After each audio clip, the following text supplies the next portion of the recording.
వికసిత్ భారత్ దిశగా చేపట్టిన Telangana rising vision 2047లో రూపకల్పనలో ప్రజలను భాగస్వామ్యం చేయాలని ప్రభుత్వం సంకల్పించింది. తెలంగాణ రాష్ట్రం 2047 నాటికి ఎలా ఉండాలని కోరుకుంటున్నారో తెలుసుకునేందుకు ప్రత్యేక వెబ్ పోర్టల్ ద్వారా ఈ నెల 25 వరకు ఆన్లైన్ సర్వే చేపట్టింది.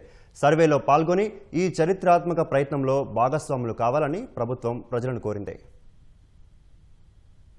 తెలంగాణ రైజింగ్ విజన్ 2047 పేరుతో దీర్ఘకాలిక రోడ్ మ్యాప్ సిద్ధం చేస్తున్న రాష్ట్ర ప్రభుత్వం అందులో ప్రజలను భాగస్వామ్యం చేసేలా సిటిజన్ సర్వే చేపట్టింది. 2047 నాటికి తెలంగాణ ఎలా ఉండాలని కోరుకుంటున్నారో ప్రజల అభిప్రాయాలు, సూచనలు ఆన్లైన్లో స్వీకరిస్తోంది. ప్రత్యేక వెబ్ పోర్టల్ telanggana.gov.in/తెలంగాణ రైజింగ్ ద్వారా పలు అంశాలపై ప్రజల స్పందన కోరుతోంది. ఈ అభిప్రాయ సేకరణ ఈ నెల 25 వరకు కొనసాగనుంది. రాష్ట్రం 2047 నాటికి సమృద్ధి, సమానత్వం, సుస్థిరతతో కూడిన అభివృద్ధి సాధించాలనే లక్ష్యంతో ప్రభుత్వం తెలంగాణ రైజింగ్ విజన్ 2047 డాక్యుమెంట్ను తయారు చేస్తోంది. దేశానికి స్వాతంత్ర్యం వచ్చి 100 ఏళ్లు పూర్తయ్యే నాటికి రాష్ట్ర ఆర్థిక వ్యవస్థ $3 ట్రిలియన్ దేశ జీడీపీలో 10% ఉండాలని ప్రభుత్వం లక్ష్యంగా పెట్టుకుంది. ఐఎస్బీ సహకారంతో రాష్ట్ర ప్రభుత్వ smart, proactive, efficient, effective delivery speed విభాగం ఈ డాక్యుమెంట్ను తయారు చేస్తోంది.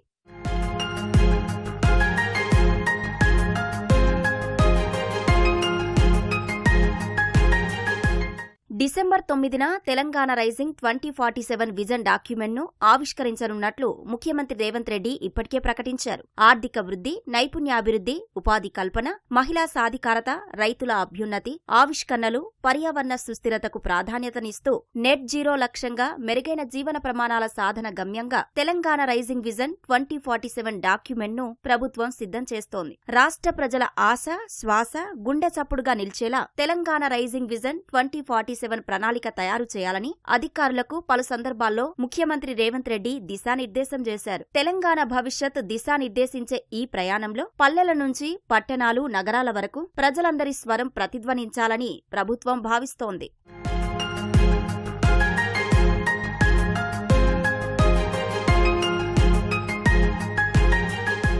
ప్రభుత్వం సిటిజన్ సర్వేలో తెలుగు, ఇంగ్లీష్, ఉర్దూలో ప్రజల అభిప్రాయాలు, ఆలోచనలను స్వీకరిస్తోంది. ముఖ్యమైన 8 అంశాలపై సూచనలు ఇవ్వాలని కోరుతోంది. రాష్ట్రాన్ని 3 ట్రిలియన్ల ఆర్థిక వ్యవస్థగా తీర్చిదిద్దడంలో భాగంగా తెలంగాణలో మెరుగైన అవకాశాలు ఎలా సాధించవచ్చునో ప్రభుత్వం తెలుసుకుంటోంది. ఉద్యోగ సంసిద్ధత కోర్సులు, చిన్న వ్యాపారాలు, స్టార్టప్లకు సపోర్టు వంటి 6 అంశాలు ప్రస్తావించి ప్రాధాన్యత రూపంలో పేర్కొనాలని తెలిపింది. సర్వేలో పాల్గొన్న వారు ముందుగానే జిల్లాను ఎంచుకోవాలి. ఆ జిల్లాలో తెలంగాణ రైజింగ్ విజన్ 2047 అంటే ఏమిటనే ప్రశ్నతో ఆ ప్రాంతానికి ప్రధానంగా ఏమి కోరుకుంటున్నారో తెలపాలని సర్వేలో పేర్కొన్నారు. మంచి పాఠశాలలు, ఆస్పత్రులు కావాలా? నగరాల్లో మాదిరిగా ఉద్యోగాలు, వ్యాపారాలు, మహిళలకు భద్రత, గ్రామీణ ప్రాంతాల్లో ఆధునిక సేవలు, నిజాయితీగల పారదర్శక పాలన ఉండాలా అనే అంశాలపై ప్రాధాన్యత క్రమంలో పేర్కొనాలని సర్వేలో పొందుపరిచారు. రాష్ట్రంలో 2047 నాటికి అభివృద్ధి, ఉద్యోగ కల్పన కోసం ఏ రంగాలపై దృష్టి పెట్టాలో సూచించాలని ప్రభుత్వం పేర్కొంది.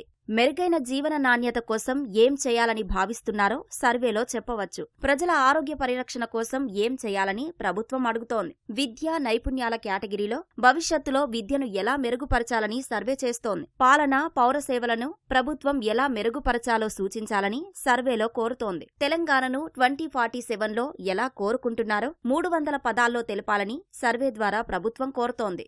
తెలంగాణ రైజింగ్ విజన్ 2047 కేవలం ఒక పాలసీ పత్రం కాదని, ప్రజల సమిష్టి స్వప్నంగా తెలంగాణ రైజింగ్ డాక్యుమెంట్ 2047 రూపకల్పనకు నేతృత్వం వహిస్తున్న ప్రభుత్వ ప్రత్యేక ప్రధాన కార్యదర్శి, స్పీడ్ విభాగం సీఈఓ జయేష్ రంజన్ అభివర్ణించారు. రాష్ట్ర ప్రజలు 5-6 నిమిషాలు సమయం కేటాయించి సిటిజన్ సర్వేలో పాల్గొని ఈ చరిత్రాత్మక ప్రయత్నంలో భాగస్వాములు కావాలని కోరారు. యువకులు, రైతులు, మహిళలు, వ్యాపారవేత్తలు, విద్యార్థులు, వృత్తిపరులు, విద్యావేత్తలు, వయోధికులు అన్ని వర్గాల వారు స్పందించాలని సూచించారు. ప్రజల ఆలోచనలు, ఆకాంక్షలు, సూచనలే రేపటి తెలంగాణ ప్రాధాన్యాలను నిర్ణయించడంలో కీలకంగా మారుతాయని జయేష్ రంజన్ పేర్కొన్నారు.